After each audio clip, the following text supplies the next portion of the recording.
الله الكبير. بسم الله الرحمن الرحيم. الحمد لله رب العالمين الرحمن الرحيم مالك يوم الدين. إياك نعبد وإياك نستعين. اهدنا الصراط المستقيم صراط الذين أنعمت عليهم غير المغضوب عليهم ولا الضالين.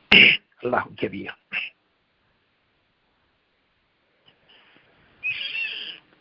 Okay, again, we're grateful to God for giving us this opportunity, and every time, every day that we have extra in this world is another chance for us to redeem ourselves and become a better servant of God. And that is something that we should cherish and be grateful to God for this opportunity and this blessing. And these are not by accident. God has chosen for us to be here today so we can learn more from His knowledge and get to know Him better. And this is again a huge favor that God has bestowed upon us. And again, gratefulness and appreciativeness is a godlike quality, and He's always appreciative of what we do in a positive way. And so, but He wants in return for us to be appreciative because it's only good for us. It's the right thing to do. Okay, so that's what we have to have in mind all the time. Okay, so today what I wanted to discuss with you, I wanted to go to chapter 68. Chapter 68 is let's see here.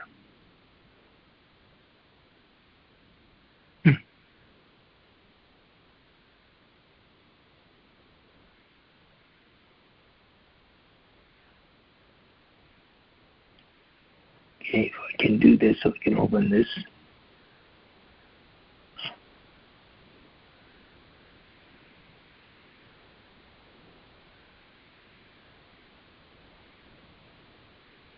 Okay, for some reason it got stuck, so let me go ahead and reopen it.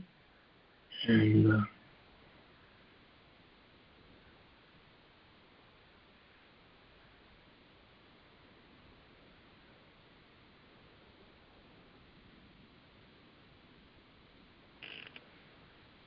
okay, very good.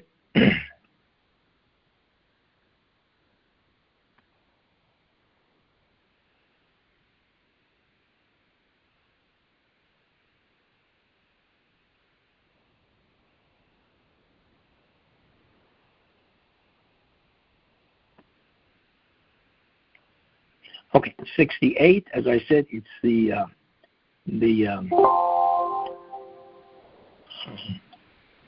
second chapter that was revealed. Okay, so as you see here, this is the last initial surah as the compilation order. First initial surah that was revealed, and second revealed overall. So it was a very early revelation of the Quran that started. Okay, so.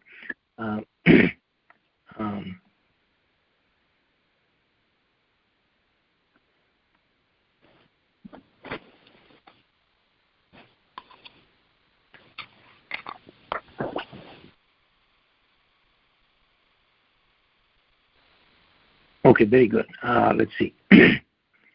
So I want to go to. You can read this. This is 52 verses, but the verses are very short.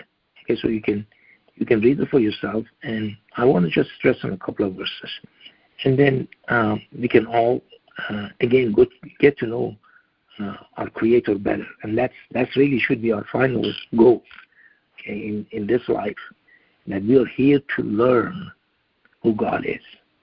Okay, and so we would not have any blasphemous thoughts about God. We know Him as He is, and so that's what I wanted to say. Okay, so here, verse 68:42.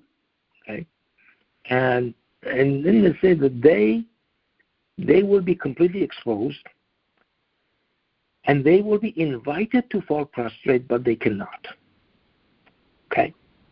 And in the next verse it says, with their eyes subdued, overwhelmed with humility, they realized that they were invited to fall prostrate when they were whole and able. Okay? Here the word is used at the very end. It's salimun, okay? Which means they were salim, or means they were healthy. Okay? or they were complete, whole. They were whole. And remember now, that is part of the word we learned about this, okay? Muslim means somebody who's complete. And that goes back in chapter 5, okay? Remember that? Today I completed the religion for you, okay?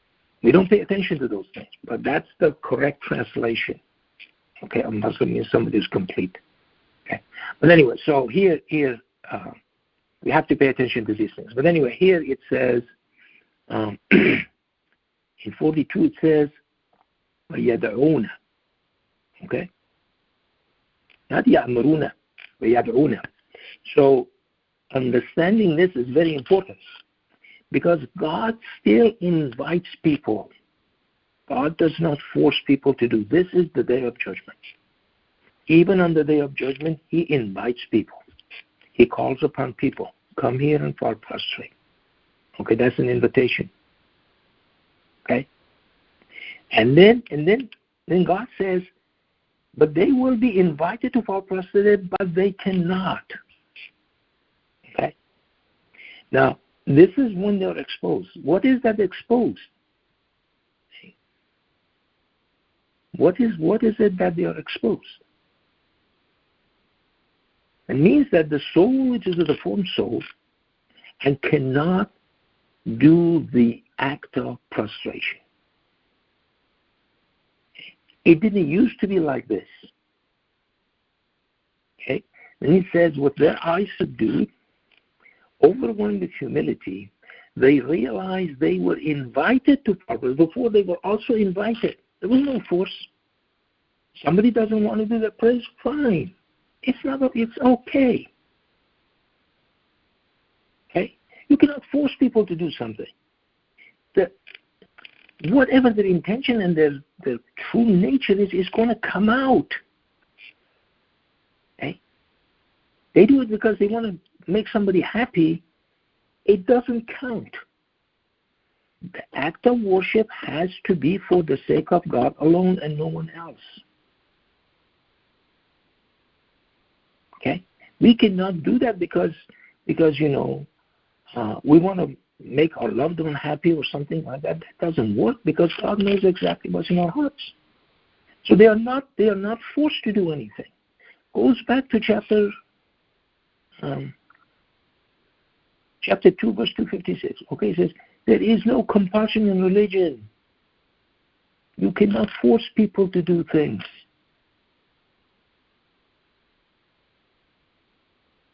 So even on the day of judgment, they're still invited. They're not forced to do anything. But now it's too late because now they want to do this, but they cannot go through the act of prostration because this is a deformed soul that doesn't have legs or whatever. Okay, I'm just allegorically speaking on this. Okay. It's a soul which is not complete. As now, the next verse it says, "Wahum salimun." Now they were whole and able. They were complete. They had their 5 fingers. They have the 5 toes on each side. And they were invited. They were not forced to do anything. They were invited. Okay. They were invited to prostration, and they were able. Okay. So that act of not worshiping, this is, again, God is warning us about that. And what is the consequence of that?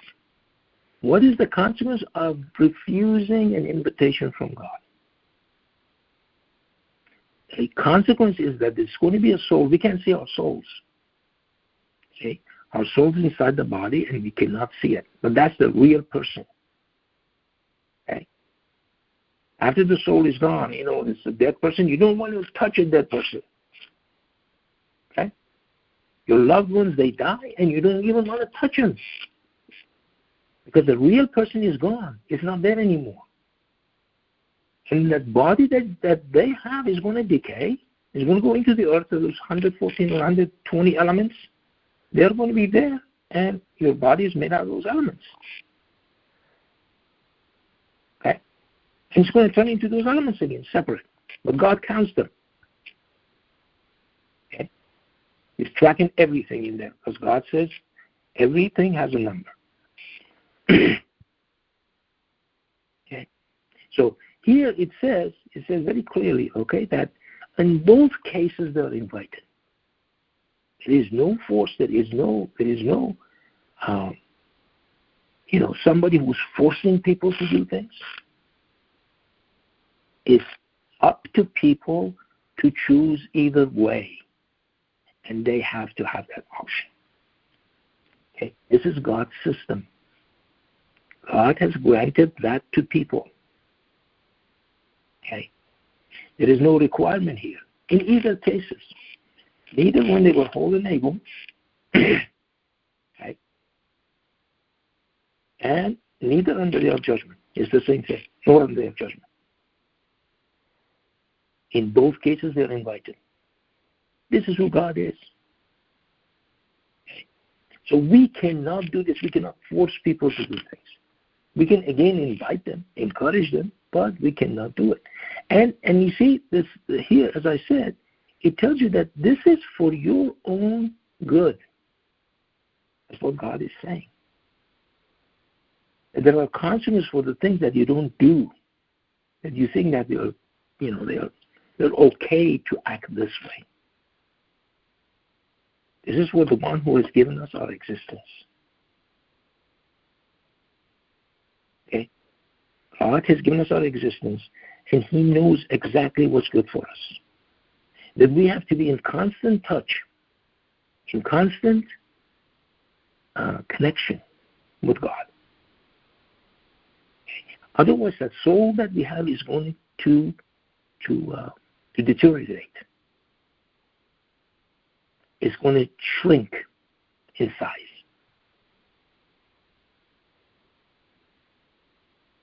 But God knows it exactly what this is, that prostration that people do in front of God, to thank Him for things. Okay? For the blessing that He's given you. As I said, you go to the bathroom and you flip the switch and the light comes on.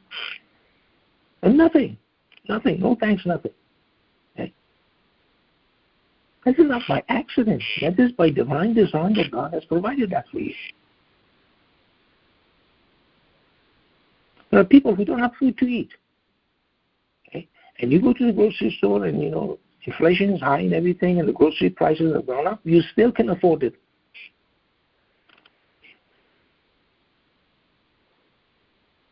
And that what you have in there, okay, is coming from God. That's the one who's given us our existence. And so He knows what's good for us. So He provides that for us, this mechanism of worship. This mechanism of worship is designed to grow the soul of a person. Okay?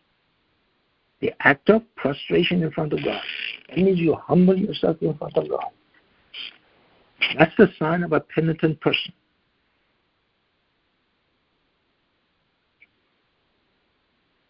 The act of prostration is an act of worship. And that's what God says, look, if you don't do this, this is what's going to happen to you. Because remember now, you were given everything. You had all of your body limbs. Okay? Your heart was working properly and everything, and you were tall and everything, but you rejected and you refused God's invitation to this feast for your soul. Okay? Now again, next week, 21st of this month, is the first day of Ramadan. And that's a feast for your soul. That's not a feast for your body, because you can't eat. You can't eat or drink. You have to refrain from eating and drinking. But that's again an invitation from God. God says He has decreed this for you. He's written this for you. Kutiba, which means written this for you. So for us, for what? For the soul, not for the body. Okay? So that act of worship, again, by invitation only, and God says, don't reject it. Don't reject my invitation.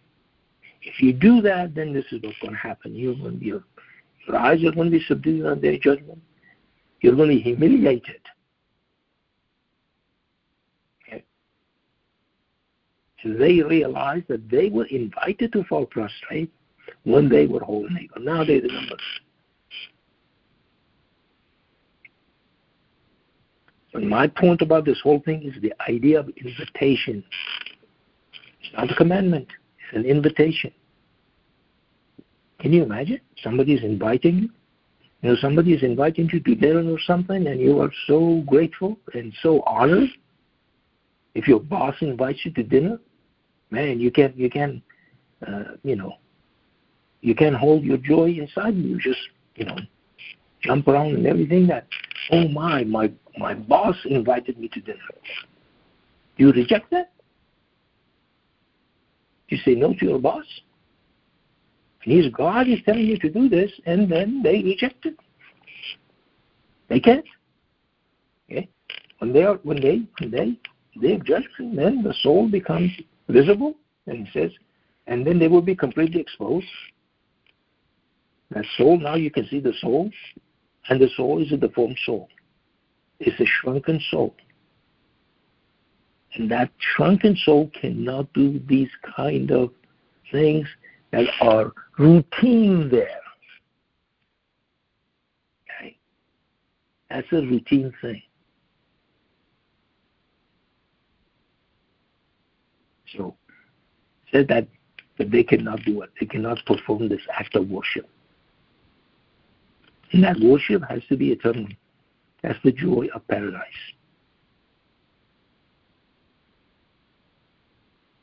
That's the beauty of things. And as I said, when you do this, I showed those pictures last time, okay? And you saw it, and you went to the web and found out about it. How these things actually tells us how little we know about things, okay? And about our universe. We have all kinds of theories that they're all wrong, basically. And we have basically putting all kinds of caveats in there. And those caveats are coming back to haunt us, basically, because we were wrong. But, the true thing is with God, and God knows exactly what He has created. Okay. That's when you do that, you see actually how great God is. It shows you the greatness of God. It extols it. The more you see those pictures, the pictures that you do not expect to see. Oh my, was I wrong? Yes, you were wrong. Okay. So here again, nothing by force. Nothing. Even on the day of judgment. As I said, we go through the Torah, and it becomes very clear to us that how gentle God is. And how lucky we are, how blessed we are, that we are the recipient of all of this grace and mercy from God and kindness. If God wanted to, had he willed, He could have guided everyone, would have forced people to be guided. But that's not His system. His system is that you have to make a decision. He said remember chapter 41, the best cosmology description, chapter 41. Read those verses in chapter 41. Okay. He told the vacuum and matter come into existence, willingly or unwillingly. They had a chance to come willingly or unwillingly. They say we come willingly. Okay? Because the choice that you made for us is the best choice. We did not believe in that. And accordingly, we got our wish. Okay? And we have absolute freedom to choose or not to choose. And that's what God actually entrusted us with. So that's a huge responsibility that we have to choose. But by doing this, as I said, we get to know who our Creator is, and we enjoy it. Every week we hear about it and we enjoy it more and more and more. How gentle God is. And I'm going to stop here and you will finish this unit. Allah will give you.